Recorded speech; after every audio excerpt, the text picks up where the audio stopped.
Gracias, Luis. Bueno, buenos días a todos. Como Luis les dice, pues yo ya llevo tiempo de amigo de la universidad, soy egresado del Departamento de Ingeniería Civil y con Luis llevamos bastante tiempo trabajando juntos. Lo que quería compartirles hoy son los resultados, digamos, cuasi finales de un proyecto de investigación que financia el Reino Unido a través de uno de sus consejos de investigación, en el que lo que estábamos tratando de ver es cuáles son los caminos por los que las ciudades africanas, específicamente africanas, pero es extendible a muchas ciudades del llamado mundo en desarrollo, del sur global, pueden acelerar una transición a adoptar movilidad sostenible. Y ya vamos a hablar un momentico de qué se trata eso. Entonces, el proyecto se llama TISAM, o se abrevia TISAM, que significa Transitions to Sustainable Urban Mobility. Les cuento un momento de qué trata el proyecto. Entonces, como les decía, es parte de un esfuerzo grande del gobierno británico para financiar investigación que responda a lo que ellos llaman los retos globales de desarrollo. Es un proyecto de 2 años y medio que lo que intenta ver, como les decía, es cuáles son las condiciones en las que las ciudades, digamos, que están un poco más atrás en la curva, específicamente de dependencia del vehículo privado, pueden empezar a adoptar eh, medidas más sostenibles, más inclusivas, tanto en términos de transporte como de uso de la tierra o de planificación del crecimiento. Nosotros nos concentramos en dos ciudades, Maputo, que es la capital de Mozambique, y Freetown, que es la capital de Sierra Leona. Yo les voy a contar sobre lo que hemos venido encontrando en el caso de Freetown. Y para empezar un poco, digamos que la hipótesis que gobierna el proyecto es muy sencilla.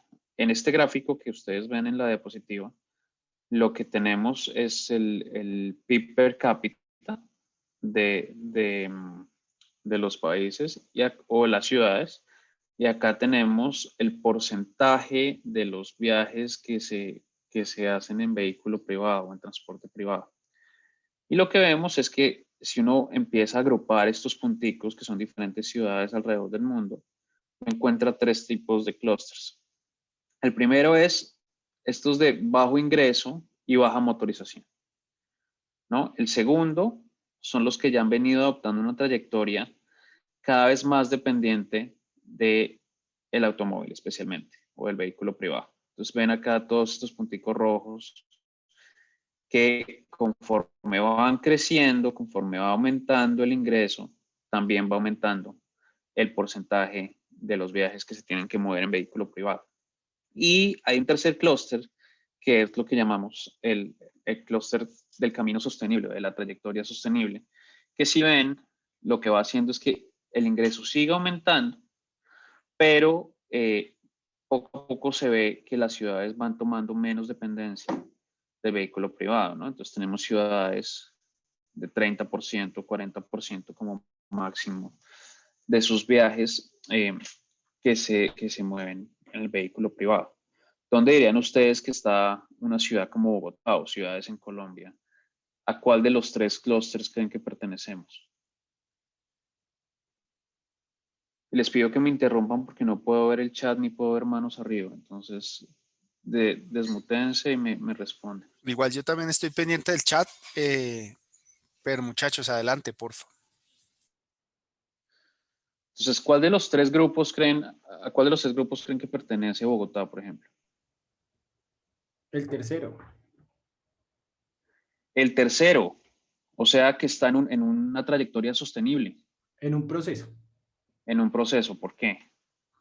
Pues eventualmente en la implementación y en el cambio de tipo de motorización que se está haciendo en cuanto a, ya no se está utilizando, por ejemplo, a diésel, sino que precisamente se está cambiando a energía. Entonces, es un proceso.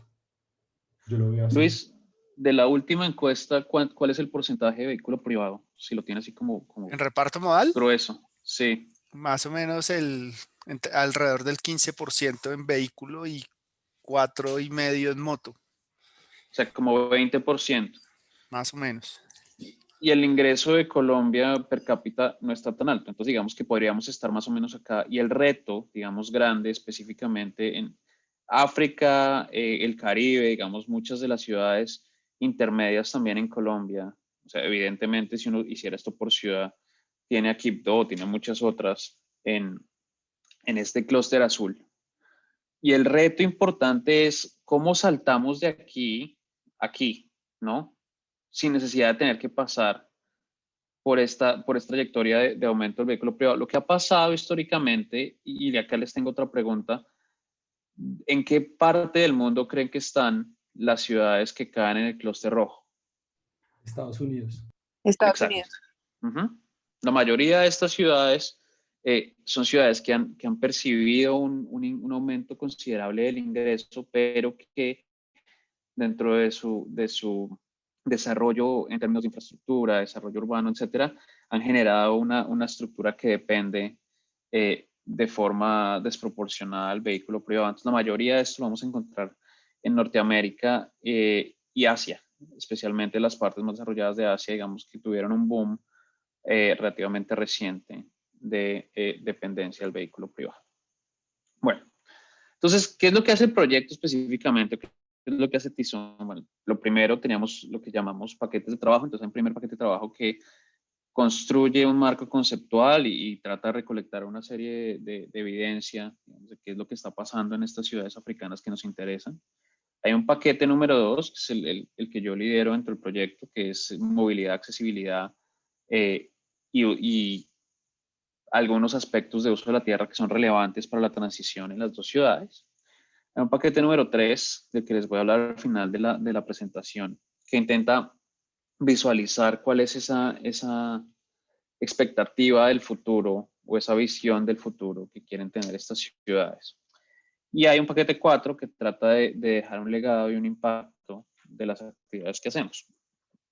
Interesante, y esto, digamos, es importante tenerlo en cuenta simplemente como mensaje general de la relevancia de cualquier iniciativa que se tenga en aspectos de desarrollo sostenible, de movilidad sostenible, necesita alianzas. Esas alianzas incluyen actores a todos los niveles. Entonces, en el caso de este proyecto, tenemos obviamente la parte académica, que son los tres en la parte de arriba, partners locales que son muy relevantes, pero también están las autoridades locales, hay ONGs y think tanks que trabajan en el tema de transporte sostenible, como el World Resources Institute. También hay, y es muy importante en muchos de los casos que encontramos, especialmente en África, hay una gran dependencia todavía de financiación externa para poder poner en marcha proyectos de infraestructura, proyectos de desarrollo sostenible. Entonces, en este caso, tener el Banco Mundial, tener, por ejemplo, agencias bilaterales de desarrollo como la Agencia de Desarrollo del Reino Unido, la Agencia Francesa de Desarrollo, etcétera, es muy importante que hagan parte de la conversación para poder también influenciar cuáles son esas prioridades que se definen desde estas agendas externas. Pero más importante que eso, y acá está una foto de nuestro Steering Committee, que vendría siendo como una junta directiva interna en la ciudad. Cada una de estas personas cumple un rol específicamente en organizaciones, en gobierno a distintos niveles, desde el nivel local hasta el nivel nacional, incluyendo el Ministerio de Transporte, incluyendo los blanquitos son los que vienen desde afuera, la mayoría, que trabajan específicamente en las agencias de desarrollo. Entonces es importante tener una conversación entre distintos actores y acá también es importante tener una reflexión acerca de lo que está sucediendo en Colombia y es hasta qué punto los procesos, digamos, de deliberación y de toma de decisiones son suficientemente inclusivos y en contextos como el de Freetown quizás es más fácil llegar desde afuera ondeando una bandera que simboliza, digamos, la neutralidad de la academia para sentar a todas estas personas en la misma mesa.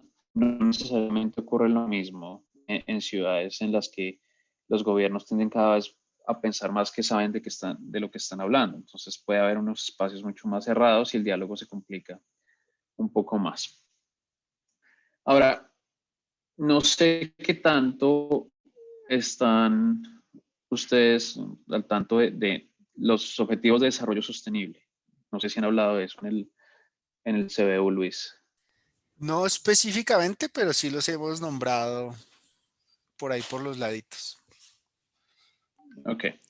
Pero están al tanto que hace unos años las Naciones Unidas acordaron un total de 17 objetivos de desarrollo sostenible que, digamos, marcan la agenda de desarrollo futuro a nivel mundial de los próximos 10 o 20 años. Dentro de esos, digamos que eh, hay varios que son sectoriales, que son específicos, pero lo que es importante es que aspectos como el transporte urbano le pegan a muchos de esos objetivos de desarrollo sostenible y esta es una de las principales razones por las cuales proyectos como TISOM existen. Es que uno cuando habla de transporte no solamente está hablando de transporte, no está hablando de salud, no está hablando de acceso a la educación, no está hablando de uso de energía, que alguien lo mencionaba hace un rato cuando preguntábamos dónde estaba Bogotá. Uno habla de innovación, infraestructura, específicamente hay objetivos explícitos de transporte en el Goal 11, que es el de ciudades y comunidades sostenibles. Eh, hay un tema de consumo y producción responsable. Por supuesto, está el efecto sobre el cambio climático. Y aunque no lo crean, la conectividad tiene mucho que ver en el conflicto. Entonces también es importante considerar el transporte como parte de esos procesos. Y como les decía, y esto se conecta con mi diapositiva anterior de nuestra junta directiva, la creación de alianzas para poder llevar a materializar estos objetivos es fundamental como parte de todo el proceso. Entonces, lo que hemos visto en Freetown han sido aspectos especialmente relacionados con el tema de accesibilidad, que es un tema que su profesor Luis trabaja mucho y que hemos trabajado en conjunto en varias ocasiones. Digamos que la accesibilidad uno la puede ver en tres escalas, ¿no? Desde lo micro hasta lo más grande o lo estratégico. Entonces, a nivel micro, estamos pensando, cuando hablamos de accesibilidad, en la habilidad física de moverse en el espacio público, de moverse en los sistemas de transporte. Y normalmente se asocia, perdón que se me adelantó, con los retos que las personas con movilidad reducida tienen que enfrentar para poderse mover. La accesibilidad meso ya tiene que ver un poco más la escala del barrio, el nivel de la calle, cuál es la conectividad de las redes de infraestructura o de las redes de servicios de transporte público que tenemos. Hay un tema muy importante de caminabilidad, de ciclabilidad, digamos, es esa conectividad local que nos permite acceder a las oportunidades que queremos ir.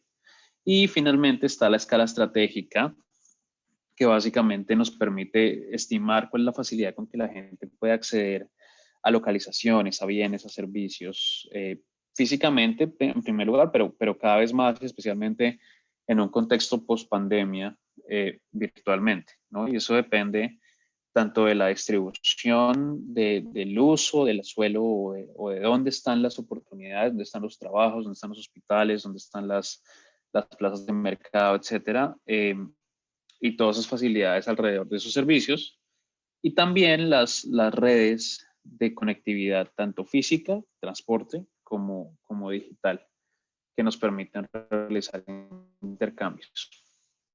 Entonces, cuando uno trae, digamos, estas ideas de accesibilidad a mi gráfica inicial con la que inicié la presentación de transiciones, lo que uno está buscando en realidad, más allá que la relación ingreso-motorización es la relación accesibilidad-motorización o dependencia de la motorización.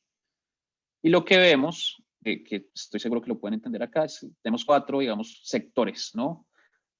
A la derecha, donde estoy marcando con el mouse, estarían los barrios, las ciudades o los países que tienen una alta dependencia del vehículo privado, pero también tienen alta accesibilidad. Es decir, que a pesar de que se mueven de formas poco sostenibles, pueden acceder a la mayoría de sus servicios o sus oportunidades necesarias.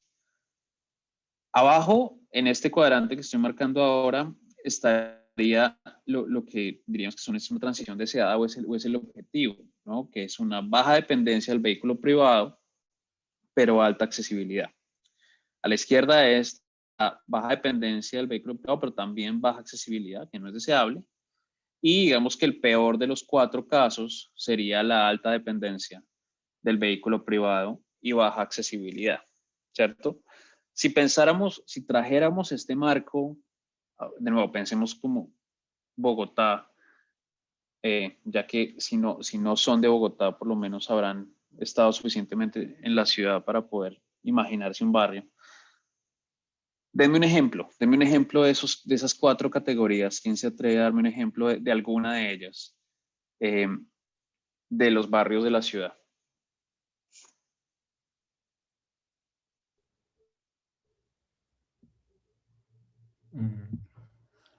Ay, ¿Sí? mm,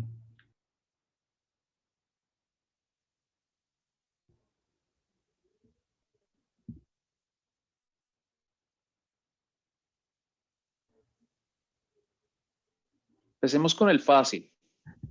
¿Qué parte de la ciudad es altamente dependiente del carro, pero no tiene accesibilidad o no tiene tan buena accesibilidad?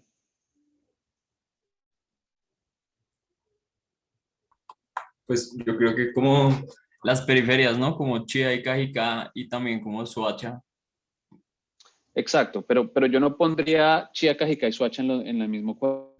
Probablemente estos que dependen más del vehículo privado tienen más accesibilidad, sí podría ser espacios como Chía, pero si le digo que Soacha no va ahí, ¿dónde la pondría?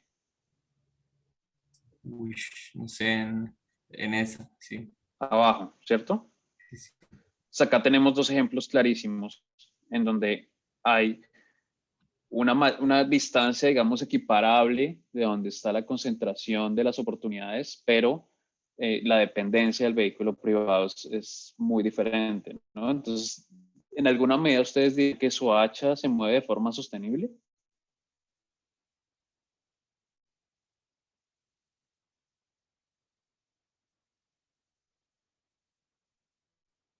Sí, no, tal vez.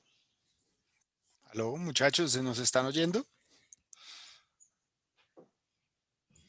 Pues yo creo que no. De hecho, últimamente se ha hablado de Soacha porque pues, han llevado muchos proyectos de interés social, entonces, pues la movilidad, la infraestructura es muy limitada, ¿no? eh, yo, una pregunta. Sí, adelante. ¿Cómo estás, Daniel? Con Mauricio. Hola. Pues digamos, en cuanto a la tesis, pues en el marco de accesibilidad, asequibilidad e inequidad, pues si bien Soacha está en un proceso donde se utiliza, mal o bien, el Transmilenio, que no pertenece a ellos directamente, pero igualmente está en una transición. Sin embargo, o sea, todo el mundo, cómo se mueve en Soacha, pues normalmente tiene la demanda a caer en Transmilenio, ¿no? Y arriba, por ejemplo, yo no consideraría, o sea, barrios puntuales sería, por ejemplo, no sé, como las personas que viven en Lindaraja, en Altos de Lindaraja, en Suba, donde son lugares donde uno tiene que tener carro para bajarse y comprar algo. Yo lo veo así en la parte de arriba, como por encima de la circunvalar, sí, esos barrios de arriba que uno tiene que bajar obligatoriamente en carro para esto. Y abajo, pues, Soacha es un caso particular, pero desde mi perspectiva, pues, está habiendo una transición de moverse sosteniblemente. Sin embargo, pues, también existe el transporte informal, ¿no? Y no sé cómo se cuenta ahí, porque lo que pasa es que no solo se utiliza la tronca, sino también mucho transporte informal. Y ese transporte informal, pues, eventualmente no cumple con estándares de Euro 4, 5, lo que sea. Entonces, puntualmente ahí no sabría cómo responder bien o cómo sería ahí esa. Digamos que ahí toca un punto muy interesante, Mauricio, y es que aquí estamos mirándolo y digamos que la definición estándar de sostenibilidad es que tú no dependas del vehículo privado que tiene baja ocupación, que recorre más kilómetros, digamos, en conjunto y genera impactos de inseguridad vial, de emisiones, etcétera, de consumo de energía. Pero es cierto que cuando uno está acá en este tipo de cuadrante, y por eso lo estamos proponiendo como un tema de accesibilidad, ¿no? Entonces, claro, hay poca dependencia, pero también hay poca accesibilidad, no solamente a las oportunidades, sino a un sistema de transporte público que dé la capacidad, que tenga las condiciones para que la gente pueda decirse que se mueve de forma sostenible. Entonces hay una consideración implícita de sostenibilidad en esta simplificación, en la que tratamos de capturar ese aspecto adicional, y es cuál es la calidad del servicio de transporte público. Soacha probablemente, digamos, en términos de emisiones, puede que se esté moviendo de forma un poco más sostenible que otras partes de la ciudad, pero igual al tener una baja accesibilidad, ese esquema de movilidad resulta insuficiente, y ese es nuestro punto de partida para decir, todavía Soacha, así como muchas otras partes de ciudades colombianas, tienen que hacer esta transición que siguen las flechas verdes hacia esta parte, así como los que tienen, o sea, los que queremos que se muevan de acá para acá, y estos también queremos que se muevan para acá. Entonces tratamos de traer todos los barrios a esta zona, y eso tiene que hacerse con inversiones holísticas, con inversiones que no solamente aumenten la oferta de opciones sostenibles, sino también que generen desincentivos para el uso del vehículo privado, ¿no? Entonces es importante considerar esos aspectos también de, bueno, cuál es la calidad de la oferta del transporte público. Eso ocurre al barrio, alguna parte de Bogotá que ya esté aquí, que ya esté en baja dependencia del vehículo privado y alta accesibilidad.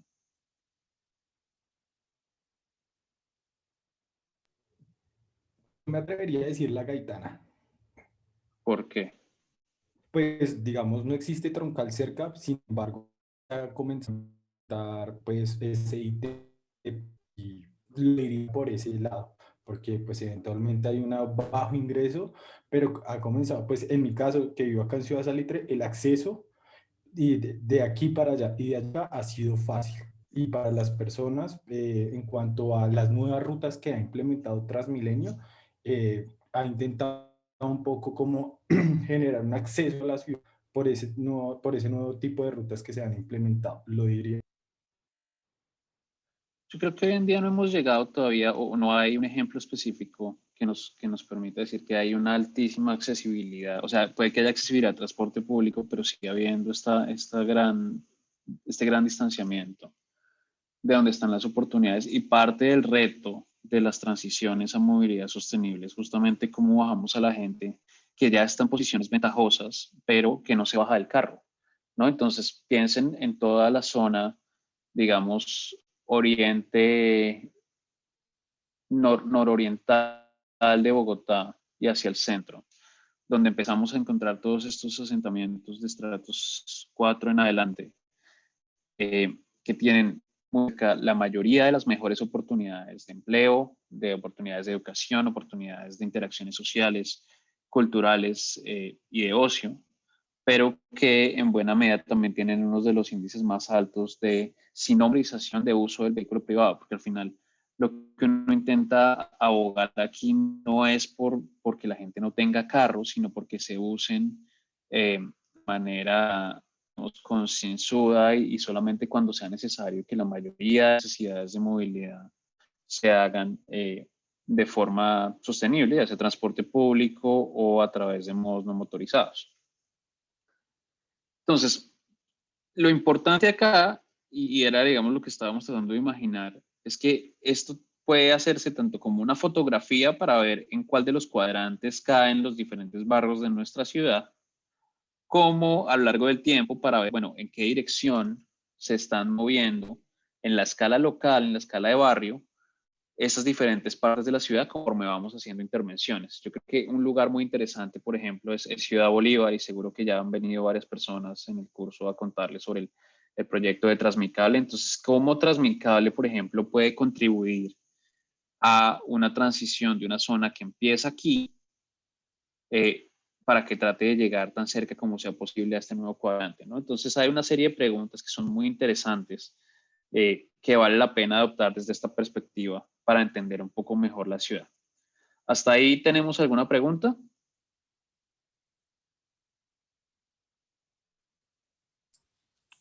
Parece que no. Yo tengo una Sí, pregunta. hay una Pablo, pregunta. dale. No sé si es que me surge como una duda, si digamos lo particular del contexto como bogotano puede facilitar que se anule esa etapa en que las personas adquieren vehículo privado y se salte rápidamente al transporte como sostenible. Cuando dices las particularidades de Bogotá, ¿a qué te refieres? Pues que en este momento, digamos, hay mucha gente que no tiene acceso a un vehículo privado. Entonces, no sé si, digamos, eso sea un factor bueno o malo, sí, como que a futuro haga más fácil saltar esa etapa. Pues de ahí partíamos con el proyecto mismo, ¿no? Porque la idea era trabajar en un lugar como Sierra Leona, que está muy bajo, tanto en las cifras de ingreso como en las cifras de motorización. Era, o sea, el ingreso inevitablemente va a subir. Y lo que uno ve en todas partes, incluyendo en Colombia, es que el ingreso total, por lo menos, si bien la distribución no es la más equitativa, está aumentando. Y también lo que dice la literatura, lo que dicen las investigaciones anteriores es que si tú tienes la plata para comprar un carro, lo vas a comprar. Sí, de hecho hay un estudio interesante que creo que se hizo en la universidad hace varios años ya, en el que alguien calculaba cuál era ese umbral de ingreso mínimo que necesitabas para tener tu carro. eh, y es un umbral que se va moviendo a partir de que las situaciones cambian. Entonces, entra una oferta gigantesca de motos que en términos prácticos lo que está haciendo es bajarte el umbral. Entonces ya la persona de menores ingresos no aspira primero al carro, sino aspira a la moto, ¿no? Y la moto también es un problema de, de sostenibilidad y de efectos negativos, digamos, sobre el desarrollo. Entonces hay una serie de personas que su umbral, si bien su ingreso no ha aumentado tanto, el umbral se les corre para atrás. Entonces ahora ese punto en el que tú puedes pagar la motocicleta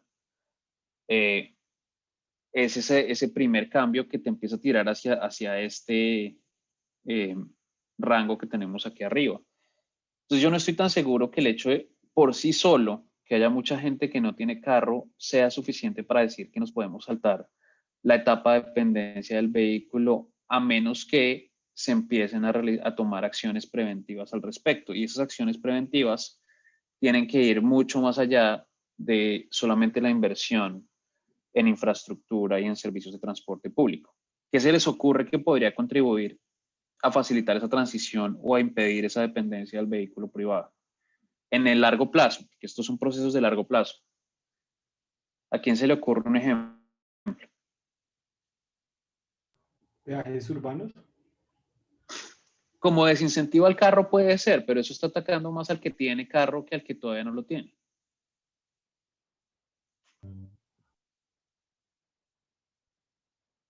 ¿Qué más se les ocurre de lo Pues que han escuchado que hacen las ciudades? muchas variedades de transporte público, no solo basar como en una estrategia como metro o Transmilenio, sino metro, Transmilenio, buses, ciclorrutas, así como variedad. Claro, eso es construir, digamos, esa columna vertebral para que haya una movilidad más sostenible.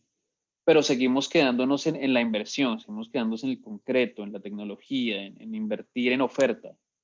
Más allá de la oferta, pensando en cómo cambiarle a la gente el comportamiento. Porque, ¿cuál es el problema con el carro? El problema con el carro es que es aspiracional. Sí, hay mucha gente que ve todavía tener un carro como un símbolo de estatus o como un medio de vida incluso, ¿no? Mucha gente que se ha quedado desempleada ha recurrido a utilizar su automóvil como medio de vida conduciendo para Uber, conduciendo para alguna de estas otras plataformas, ¿no? Entonces hay una serie de aspectos sociales, culturales, que están pegados al carro, que van a seguir empujando gente a comprarlo. Entonces, mi pregunta va más para allá. ¿Qué podemos hacer? ¿Qué políticas, si existen algunos ejemplos de políticas actuales que pudieran servir para tratar de frenar esa tendencia? Impuestos verdes.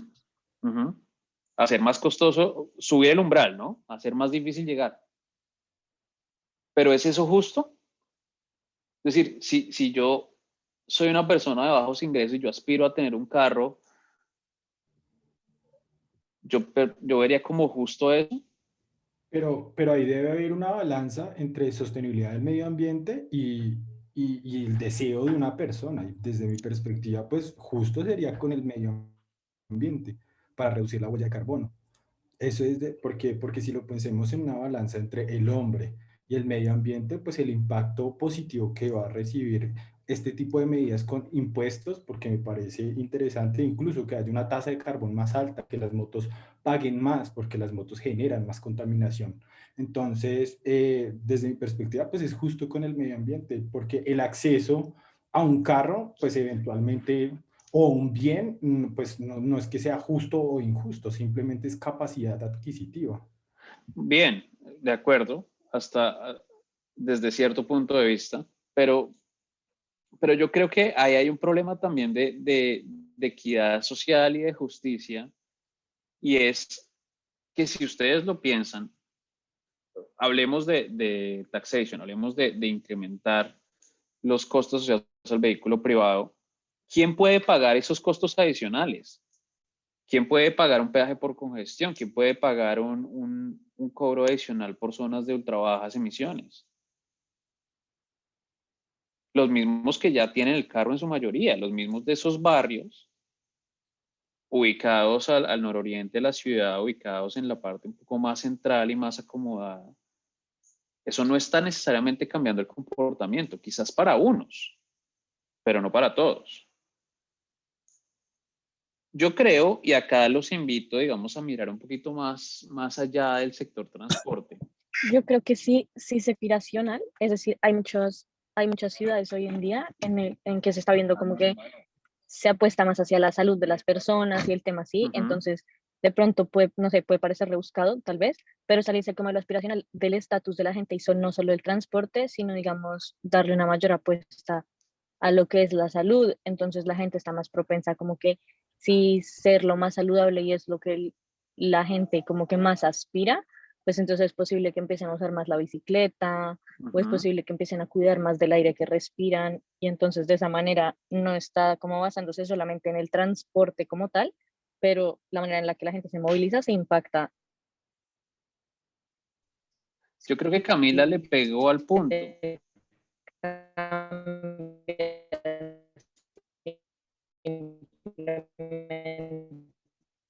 Como que es lo más chévere de ser, por decir. Yo creo que tú le pegas al punto ahí, y es que una forma de cambiar un poco los paradigmas que se tienen alrededor de cómo nos movemos es justamente cambiarle un poco el rol a los modos y la forma en la que los modos se perciben por la sociedad, y algo de eso tiene que ver con reposicionar la bicicleta y la caminata como modos deseables, ¿sí? Como formas de moverse deseables. Y a donde yo iba, pensando también en largo plazo, porque acuérdense que esto tiene una dimensión grande, digamos, temporal, es atacar desde la infancia, ¿no? Y hay programas muy bonitos que voy a usar a Bogotá como ejemplo, como el programa de 100 pies, como el programa del colegio en bici, como el programa de la escuela de la bicicleta, que atacan esta población inicial, e idealmente lo que van a generar a lo largo del tiempo, y habrá que verlo, la historia dirá si tengo o no razón, estos niños que empiezan a apreciar irse al colegio en bicicleta, irse al colegio caminando, van a empezar a generar una cultura de movilidad mucho más activa, de estilos de vida mucho más saludables, que pueden tener un efecto importante en esos procesos de transición, ¿no? Entonces, yo creo que ahí hay un debate interesante en el cual podemos empezar a pensar. Pero hay una pregunta, una cosa es que le toque a uno la bicicleta y otra cosa es que uno la use, ¿no? Y pues creo, desde mi perspectiva, que pues la infraestructura, lo que está pasando en Bogotá, incluso lo mencionaba Andrés Bejarano, decía, pues uno, por ejemplo, yo soy biciusuario y me muevo en bicicleta, pero hay personas que les toca moverse. Y muchas de estas iniciativas, por ejemplo, cuando los niños no quedan en el colegio de su localidad, sino en otra localidad, pues eso es inviable. Y estas iniciativas del colegio en bici no van a ser 1 hora en bicicleta. No, de Porque acuerdo, hay un aspecto clarísimo de justicia, que era también lo que yo estaba hablando en ese momento del carro. Pero eso no necesariamente, o sea, no hay una solución mágica, no hay un silver bullet, no hay una sola cosa que va a solucionar el problema.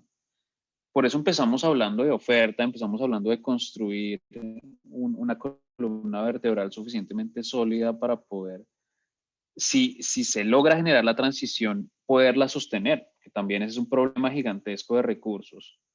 Y es, bueno, si bajamos a todo el mundo del carro, ¿en qué nos vamos a montar? ¿No? Entonces es importante también tener en cuenta eso.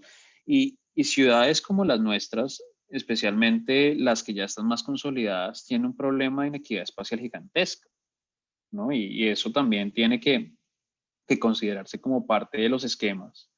Pero pues el hecho de que yo esté haciendo la bicicleta más atractiva no implica que todos los que tienen que recorrer 15 kilómetros tengan que hacerlo todos los días en bicicleta. Igual, Y si de todas ustedes, maneras no tiene que ser solo la bicicleta, o sea, uno puede montar metro la primera mitad del trayecto y bicicleta la segunda, pero de todas maneras es la mentalidad de pensar como que puedo caminar y será mejor para mí o lo que sea, o puedo montar en la bicicleta, pero usar más de un tipo de transporte en un solo trayecto, pues se puede también.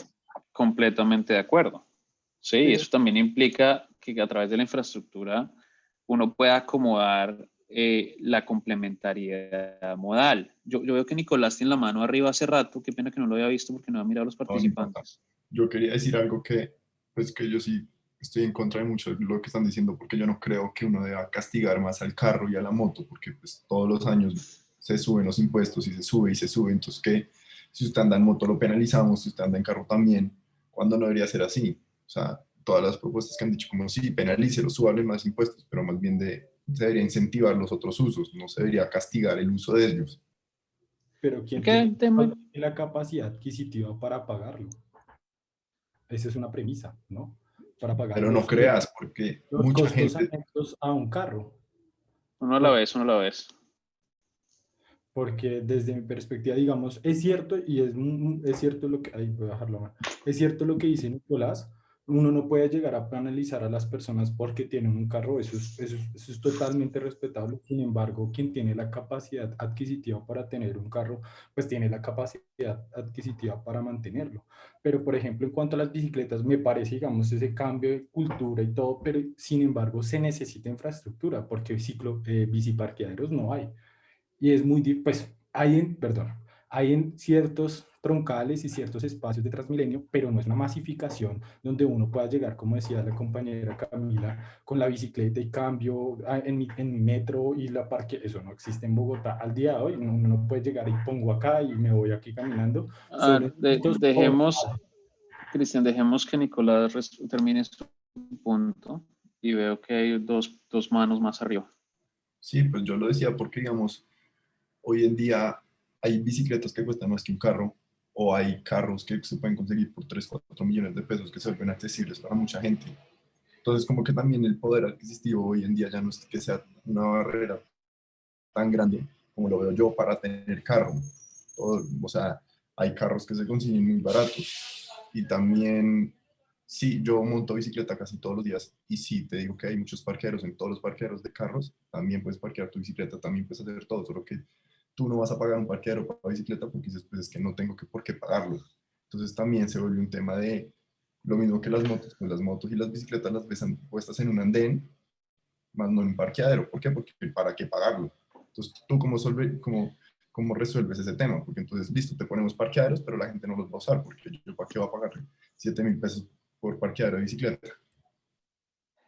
Yo creo que están llegando a un punto interesante de todo el debate y es que uno no puede tomar solamente una medida en una dirección o en la otra, sino tienen que ser complementarias. Yo sí creo que hay que introducir mecanismos detractores para el uso excesivo del vehículo privado, pero que esos mecanismos tienen que, en lo posible, tratar de hacerse tan poco regresivos como sea posible. Por regresivos me refiero a que no impacten de manera negativa a esas personas que pueden, por ejemplo, depender de su vehículo para mantener su negocio, qué sé yo. Entonces, hay una serie de consideraciones, digamos, sociales y económicas importantes en estos debates que estamos teniendo en este momento. Pero al punto inicial que decía Nicolás, si vemos los estándares internacionales, tener carro en Colombia, tener moto en Colombia y operarlo es muy barato, ¿sí? Comparativamente. Y en ese sentido no se está haciendo explícito el costo social que operar esos vehículos tiene sobre el resto de los ciudadanos. Y hacia allá era donde iba ese comentario inicial, esa propuesta de pensar en detractores, pueden ser financieros, pueden ser de otra índole, que traten de racionalizar. O sea, el objetivo acá es racionalizar, es tratar de lograr un esquema equilibrado de movilidad que permita maximizar accesibilidad y reduciendo el impacto ambiental y social. Quiero seguir avanzando con la presentación, entonces le voy a dar la palabra un segundito a Pablo y a Paula. Muy rápido. Sí, no, pues como de la discusión que que había, siento que la gente que monta en bicicleta siempre se asocia con que es un ciclista, ¿no? Y pues los ciclistas son los que entrenan para competir, diría yo, mientras que la persona que usa la bicicleta en la ciudad está usando la bicicleta como un medio de transporte. Entonces creo que es importante como que también como ciudad empecemos a hacer esa distinción entre lo que es un ciclista y una persona transportándose en una bicicleta. Sí, muy bien. Cuando hablábamos de reposicionar la bicicleta, hay que tener mucho cuidado en no introducir nuevas formas de segregación y de exclusión al generar identidades alrededor de esos modos que dejen por fuera a, por ejemplo, la mamá que quiere ponerle la sillita a la bicicleta y llevar a su hijo al colegio, ¿no? Entonces hay que tener cuidado con eso, con esa generación de mecanismos excluyentes dentro de la redefinición de un modo, dentro del reposicionamiento de un modo. A ver, veo dos manos más y con eso voy a cerrar un momento a los comentarios para poder seguir. Paula y María Fernanda. No, yo quería hacer la observación y no sé si es apropiada, digamos que una de las estrategias es mirar por qué es el comportamiento en cuanto al uso del automóvil. Es decir, creo que el tema de la accesibilidad es algo que se debe tener muy presente y digamos cuando mencionaban el caso de los colegios, pues yo diría sugerir a las entidades que distribuyen los cupos a los niños, pues que estuviera lo más próximo a sus casas. También consideraba importante mencionar el tema de los incentivos, que es, pues yo había escuchado alguna vez en las entidades del distrito, como es Catastro, que les daban ciertos días de descanso si ellos iban en bicicleta todo un mes seguido.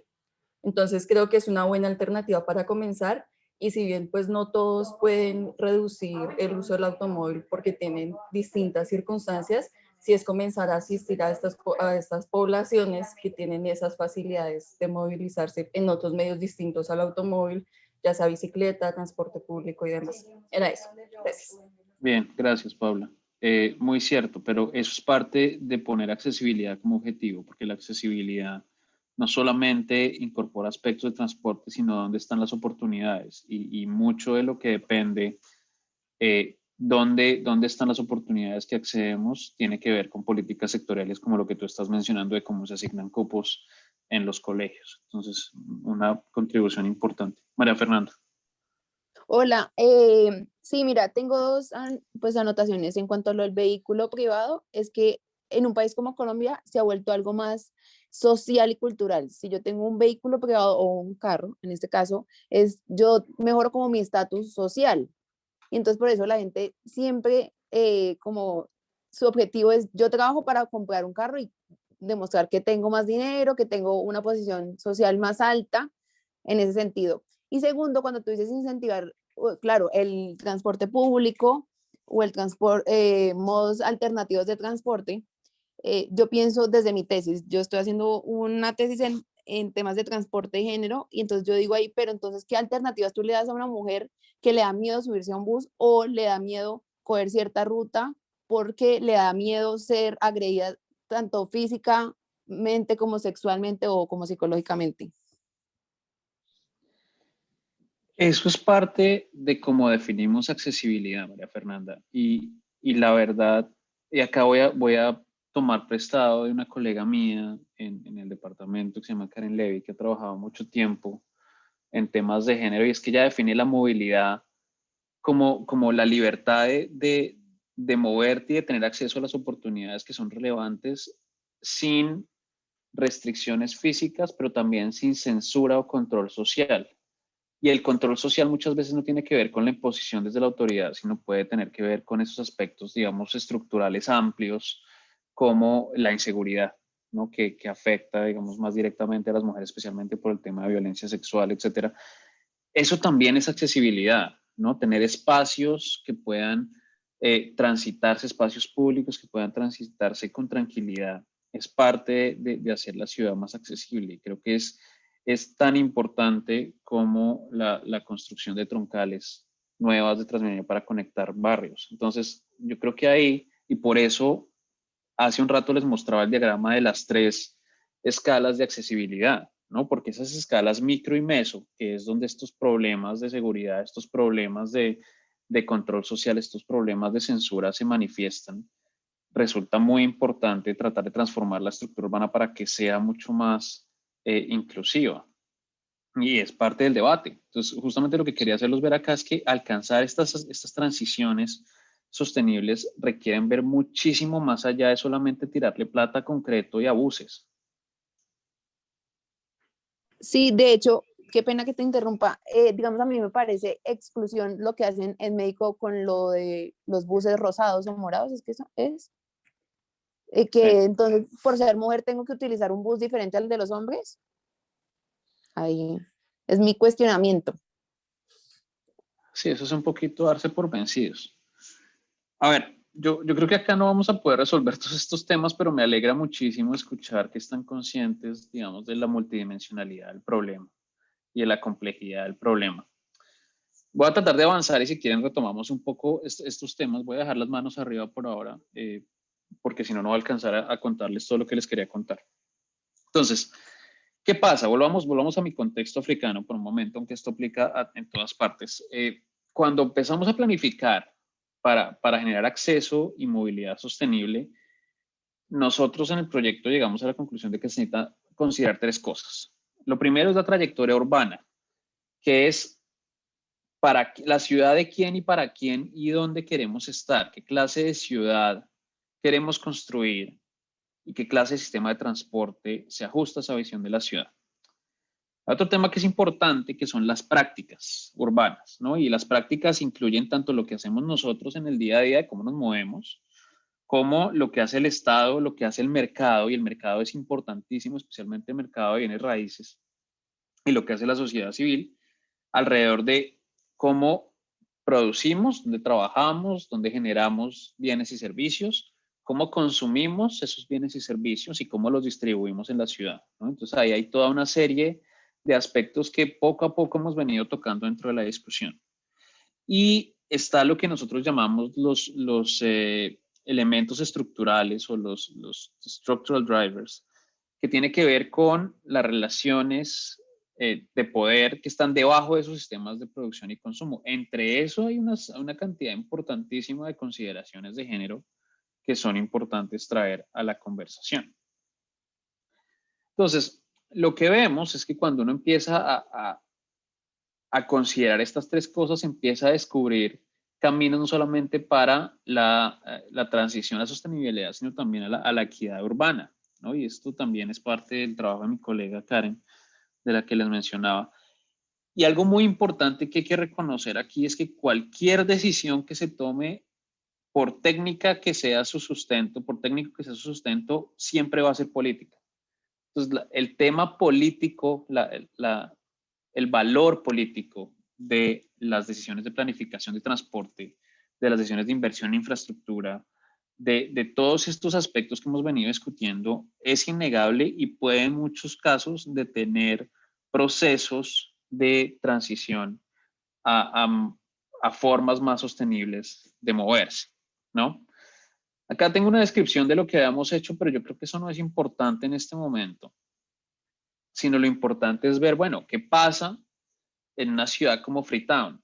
Y en parte lo que va a mostrarles son perspectivas desde diferentes puntos. Este es un mapa de Freetown, es una ciudad costera, es una ciudad que tiene menos de 1 millón de habitantes, es una ciudad con alta dependencia de economías básicas, con altos niveles de desempleo, con unos niveles gigantescos de pobreza.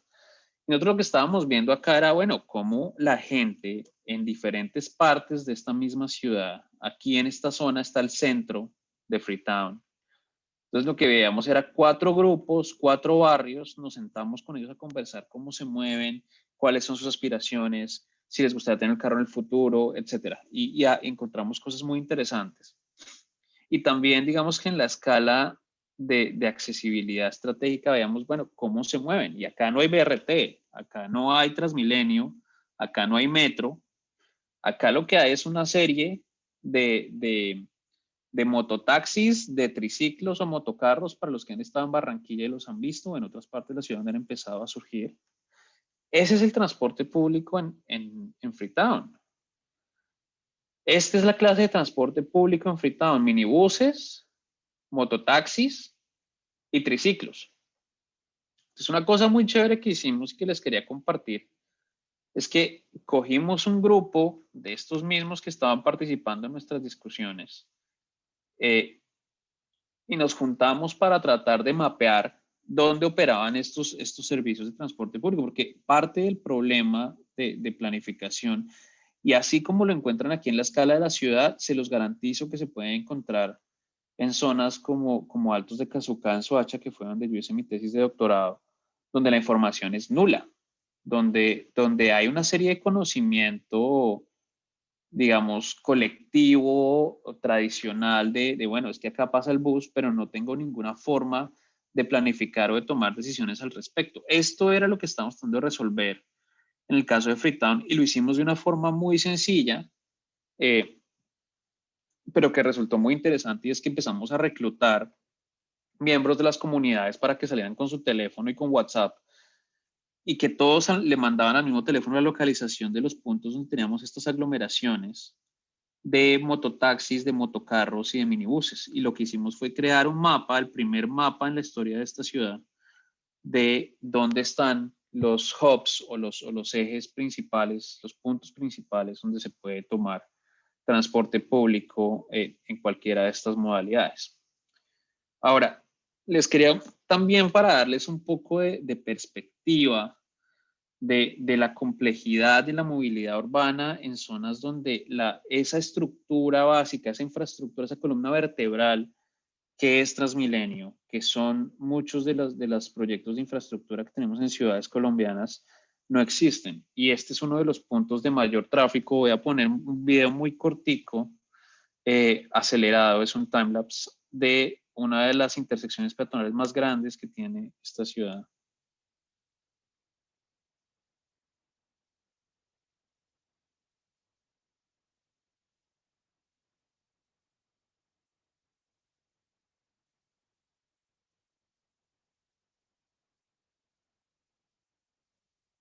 ¿Se los pongo de nuevo? ¿Sí? ¿No? ¿Sigo? Sí, sí. Ok. Póngale cuidado, porque quiero que lo vean pensando en lo que hemos discutido hasta ahora. Y cuando termine el video me gustaría que me dijeran así rápido, ojalá voces que no hemos escuchado todavía, o al menos no tanto, qué retos y qué oportunidades ven para pensar en una movilidad más sostenible. Voy a mirar un momento los participantes a ver quién levanta la mano. Ideas, perspectivas. Nicolás. Yo creo que siempre se debe empezar por denominar los carriles. Yo creo que, digamos, uno lo ve acá en la séptima y en todas partes, que si no hay carriles, todo se vuelve un 8, nadie sabe por dónde ir ni nada, y mira que acá tampoco se ve, si sabes, como una división clara de dónde debe ir la gente, la moto, las personas, los carros. Ujú. Ok. Entonces es un tema de intervenir con infraestructura y sobre todo con regulación, con enforcement. Daniela. Sí, digamos que tener en cuenta un poco la escala de movilidad peatonal, ¿no? Porque digamos que con Ujú. el mismo punto es demasiado complicado y riesgoso. Riesgoso sí, pero si ustedes ven ahí, yo veo el flujo muy fluido, si se quiere. Hay una serie de lógicas de la calle misma que permite que la gente se siga moviendo. Yo no vi un solo taco ahí. Yo vi que paraban, pero todo se sigue moviendo. Pablo. Sí, pues de pronto lo único que se sale un poquito como del escenario es ese camionzote enorme que pasa por ahí, pero de Ujú. resto, pues yo creo que estoy de acuerdo como que hay una dinámica que, pues no sé, en seguridad, pero pues ahí parece que funcionara y de pronto poner como esas señalizaciones que no está, a las que la gente no está acostumbrada, de pronto pues no tienen sentido ni siquiera porque ni las entienden ni las van a cumplir ni nada, sino mejor dicho, entender esta dinámica que con un poquito más de orden puede que llegue a funcionar. Hay un tema de aprovechar lo que hay, ¿no? Y si ustedes se dan cuenta, la mayoría de la gente se está moviendo ¿cómo? A A pie. pie. A pie, ¿cierto? O sea, es un espacio que ya es del peatón. Y cuando estamos hablando de que estas ciudades o que estos barrios o que estas partes del mundo están más atrás en la curva de adopción del vehículo privado, puede ser una oportunidad en el sentido en que ya hay una movilidad imperante peatonal. Entonces, habría que fortalecer las condiciones en las que se da esa movilidad peatonal para poder tratar de evitar una dependencia del carro. Pero yo creo que acá no, la solución probablemente no serían más carriles de movilidad motorizada. No sigamos.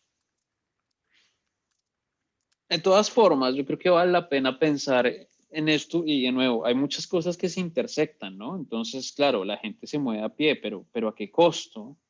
Eh, ¿Y para qué? Entonces acá vemos que parte de los déficits estructurales que quizás no tengamos del todo en ciudades como Bogotá, no hay agua, ¿no? No hay una provisión estable de agua, entonces parte de esa movilidad peatonal tiene que ver con tratar de conseguir el agua del día y de tratar de suplir ciertas necesidades básicas. Freetown sí tiene buses, pero están descuidados, están subfinanciados, no tienen, digamos, el apoyo suficiente para realmente constituir una base de la movilidad urbana en la ciudad. Pero en sí mismo tiene sus adaptaciones, ¿no? Entonces, de hecho, la idea que yo les contaba de cómo mapeamos con WhatsApp los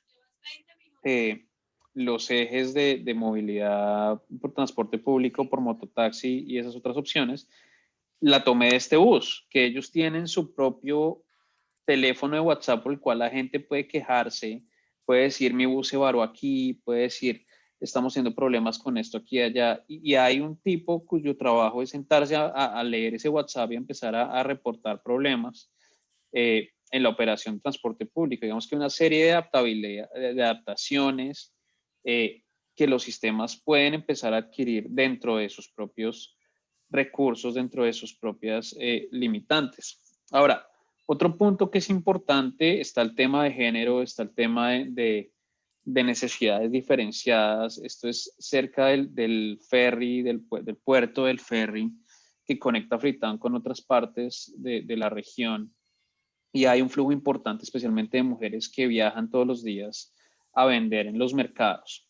Pero el otro punto clave, y ya empezábamos a discutirlo, es cómo está distribuido el suelo, ¿no? Y lo que vemos es que mucho del crecimiento en ciudades como esta se ha dado hacia la periferia, se ha dado hacia las montañas, Pero lo mismo que si vemos ciudades como Bogotá y Medellín, ha pasado algo muy similar, ¿no? Y son unas periferias incrementalmente menos accesibles conforme el precio de la tierra empieza a bajar y la gente empieza a buscar oportunidades para poder tener su casa. Porque así como la discusión que tenemos con respecto al carro, de que hay una aspiración de tener un vehículo privado, también hay una aspiración de todo el mundo y creo que indistintamente de la sociedad de tener su propia casa. Y en muchos casos eso es lo que ha venido empujando unos desarrollos muy difíciles de mantener en áreas de alto riesgo. ¿Sí? Otro punto importante, y volvemos al tema de la caminata, es hasta qué punto se generan los espacios necesarios para que el flujo, la demanda peatonal realmente pueda acomodarse de forma segura, de forma, digamos, cómoda, que realmente no es el caso. Y parte del problema, y acá, digamos ¿De qué te ríes? que hay un ejemplo. ¿Qué pasó?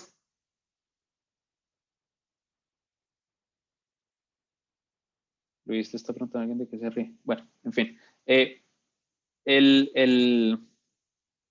ejemplo aquí, como en muchas otras ciudades, es que los sistemas de planificación tienden a darle prioridad a los vehículos motorizados, aunque 70%, 80% de la población se esté moviendo a pie.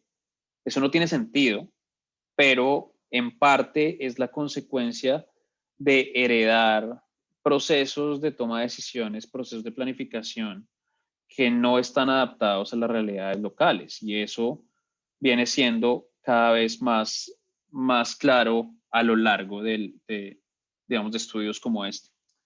Ahora, algo más que es importante es que si ustedes lo piensan, los mototaxis, etcétera, uno podría decir que son informales, pero estos mototaxis, estos triciclos, por un lado, se autodefinen como el transporte de la gente. Existen asociaciones, existen sindicatos en los que ellos están organizados, se pueden contactar directamente, ellos, digamos, coordinan sus operaciones y de hecho tienen silla en las mesas de tomas de decisiones acerca de proyectos de infraestructura, incluyendo aquellos financiados por el Banco Mundial.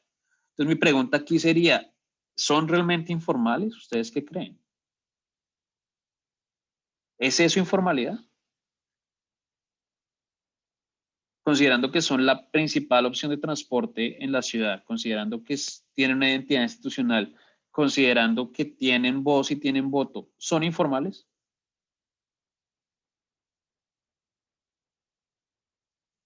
¿Ustedes qué dirían?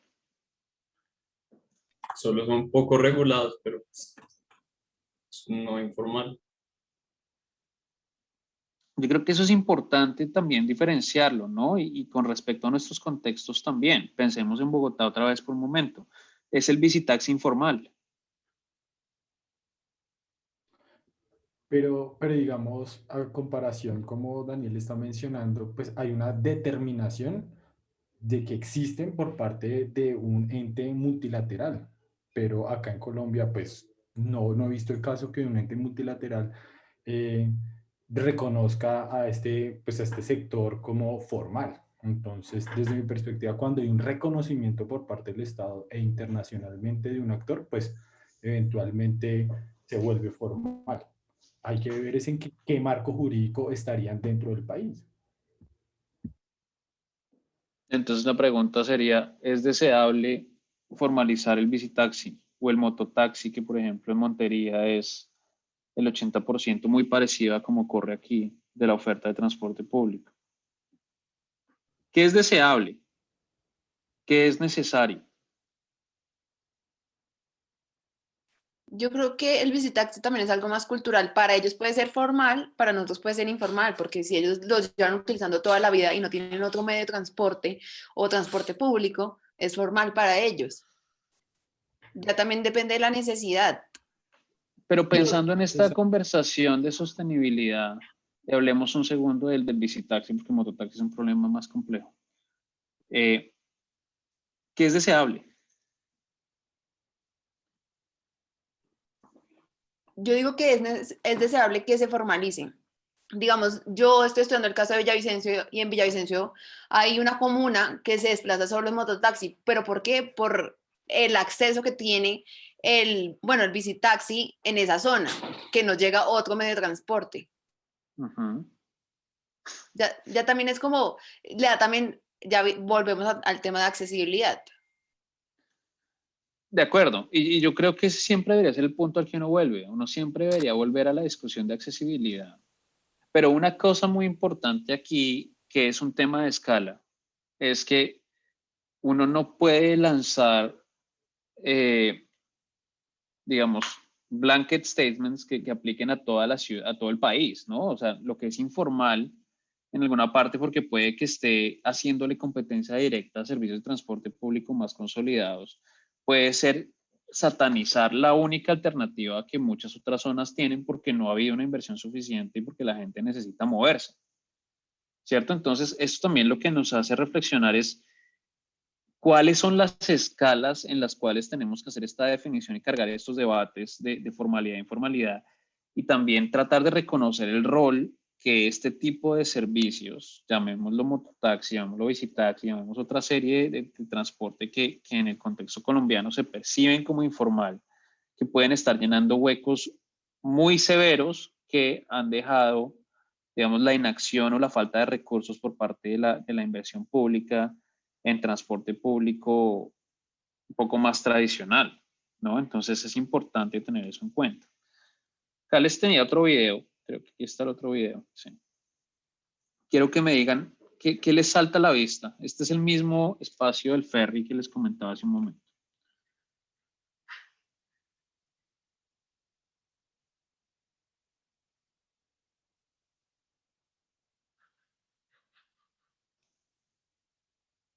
Se los voy a poner otra vez mientras se van animando a hablar. ¿Qué es importante acá esto que estamos viendo?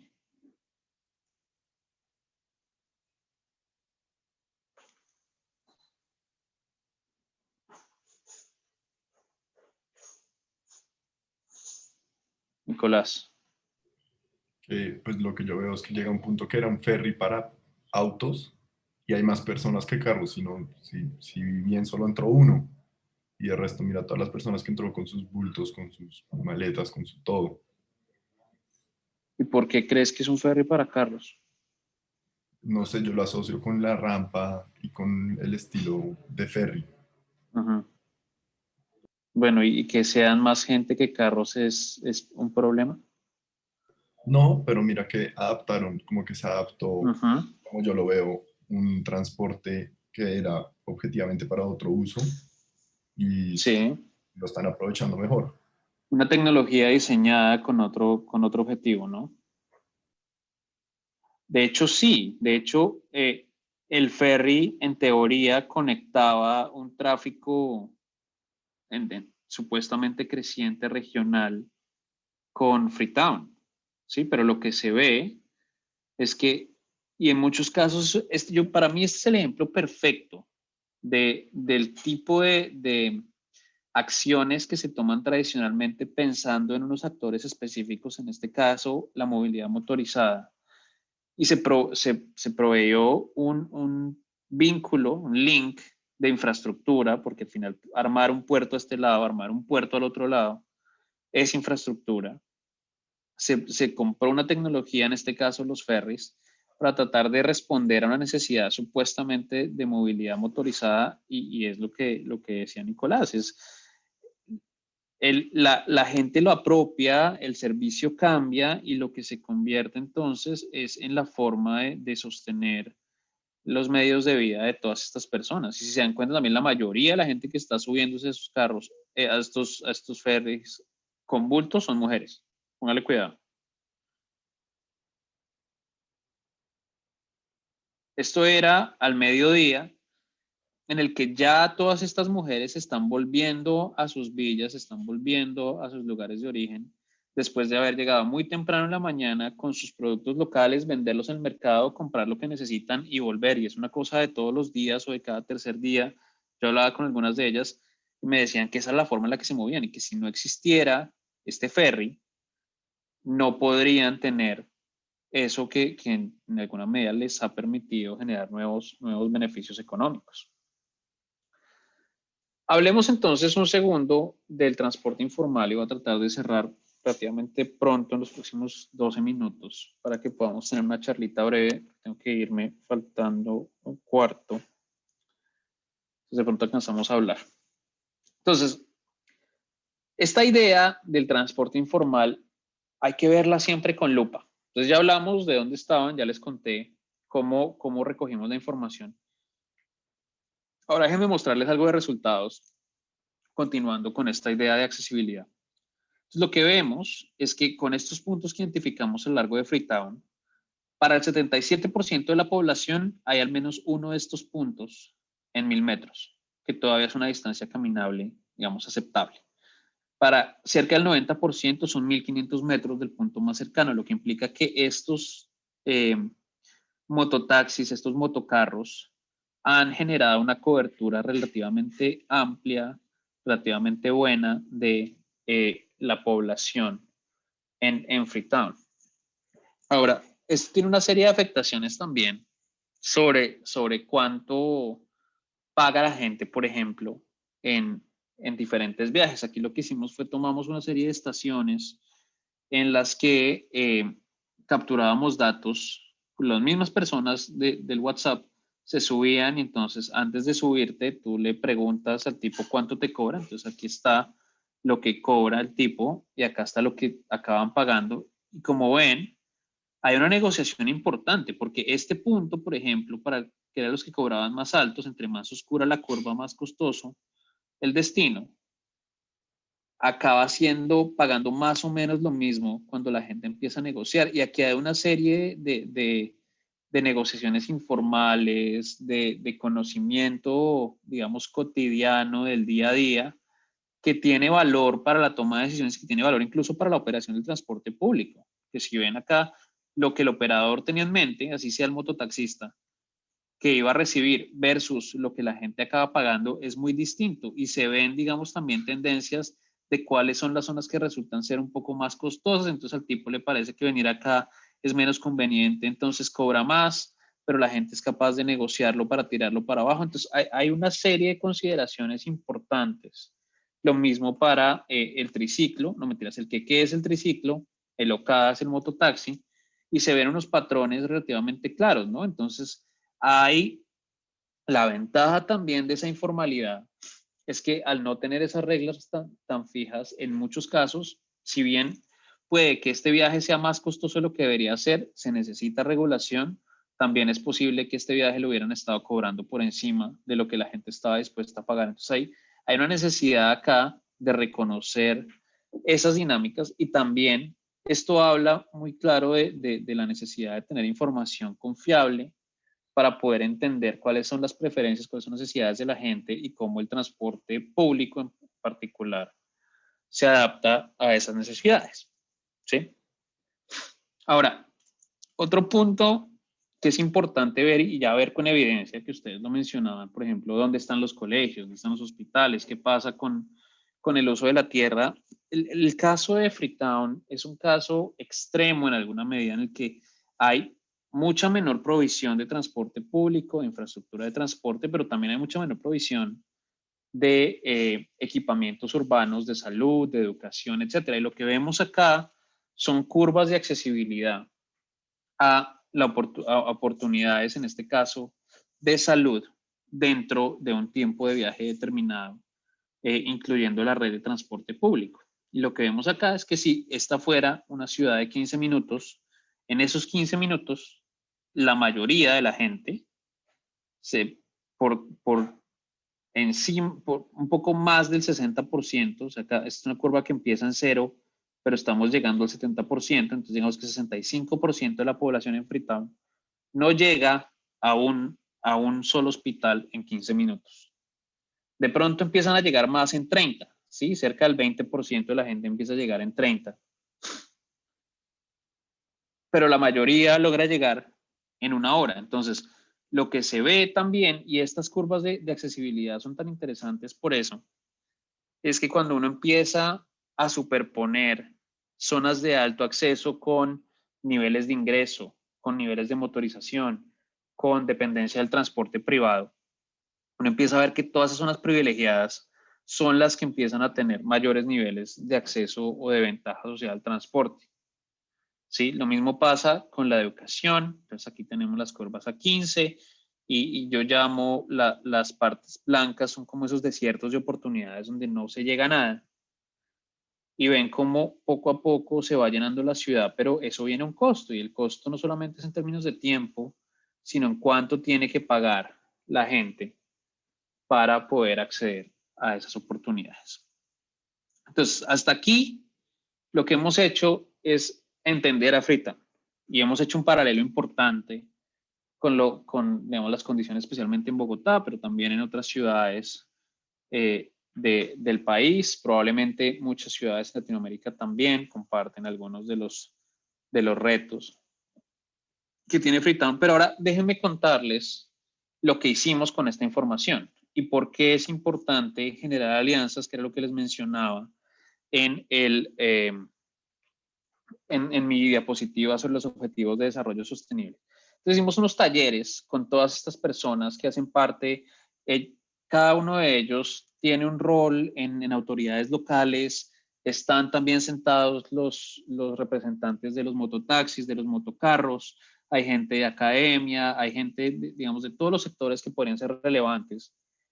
Y lo primero que hicimos fue imaginarnos, y recuerden mi diapositiva de las trayectorias, ¿para dónde quiere ir esta ciudad? ¿Para dónde quiere ir la gente? Por lo menos la gente que está tomando decisiones. También tenemos residentes de los 4 barrios que les mencioné. Y lo que hicimos fue tener una discusión en la que ellos mismos nos venían contando cuáles eran sus prioridades, qué les gustaba, qué les disgustaba, qué les parecía importante de la ciudad y cuál es la ciudad que tenía el futuro. Esto que ustedes ven aquí es el esquema, el bosquejo que un artista que estaba presente en esas discusiones pintó mientras estábamos hablando. Al final de los 2 días, el tipo había hecho su diagrama de todo lo que vino saliendo y se ve, digamos, que hay especialmente un énfasis en transporte público, en infraestructura más moderna, hay una idea de modernización, pero también hay unas alamedas, digamos, con ciclorrutas, con áreas peatonales, mayor densidad construida, probablemente poblacional, una serie de pasos seguros, ¿sí? Entonces empezamos a ver que no importa dónde estemos, la idea o el consenso general de lo que es esa visión futura de la ciudad sostenible tiende a ser muy similar. Y acá está el resumen de esas discusiones que tuvimos con la gente en Freetown. Y quiero que piensen si ustedes dirían algo diferente sobre la Bogotá futura que quieren. Entonces, lo que ellos decían es que el futuro de Freetown debería ser bien planificado y organizado, debería ser saludable, debería ser verde y sostenible, debería ser centrado en las personas, debería ser inclusivo de parques y espacios públicos, debería ser seguro, safe en términos de seguridad vial, pero también en términos de crimen, debería ser próspero, debería ser accesible e inclusivo. Yo creo que si pensáramos en el futuro de nuestras ciudades, nadie, por lo menos, si decimos algo adicional, nadie quitaría alguna de estas cajas, ¿o me equivoco?